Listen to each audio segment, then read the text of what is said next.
Ephesians chapter 3. Paul's marvelous plan for the Gentiles. For this reason, I, Paul, the prisoner of Christ Jesus, for the sake of you, Gentiles. Surely you have heard about the administration of God's grace that was given to me for you. That is, the mystery made known to me by revelation, as I have already written briefly. In reading this, then, you will be able to understand my insight into the mystery of Christ, which was not made known to people in other generations, as it has now been revealed by the Spirit to God's holy apostles and prophets. This mystery is that through the gospel, the Gentiles are heirs together with Israel, members together of one body, and sharers together in the promise in Christ Jesus. I became a servant of this gospel by the gift of God's grace given me through the working of His power.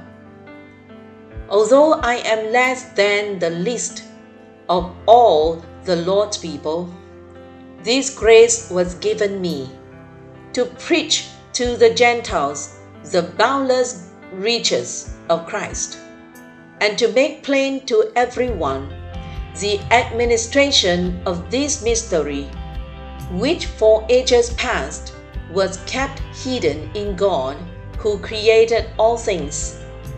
His intent was that now, through the Church, the manifold wisdom of God should be made known to the rulers and authorities in the heavenly realms, according to His eternal purpose that He accomplished in Christ Jesus our Lord. In Him, and through faith in Him, we may approach God with freedom and confidence. I ask you, therefore, not to be discouraged because of my sufferings for you, which are your glory. A prayer for the Ephesians. For this reason, I kneel before the Father, from whom every family in heaven and on earth derives its name.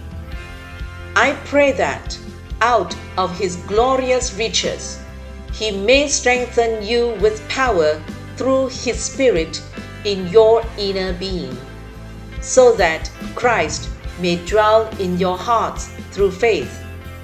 And I pray that you, being rooted and established in love, may have power, together with all the Lord's holy people, to grasp how wide and long and high and deep is the love of Christ, and to know this love that surpasses knowledge, that you may be filled to the measure of all the fullness of God.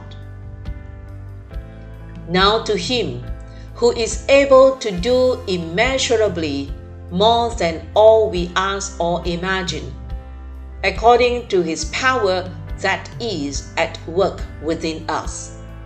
To Him be glory in the Church and in Christ Jesus throughout all generations, forever and ever.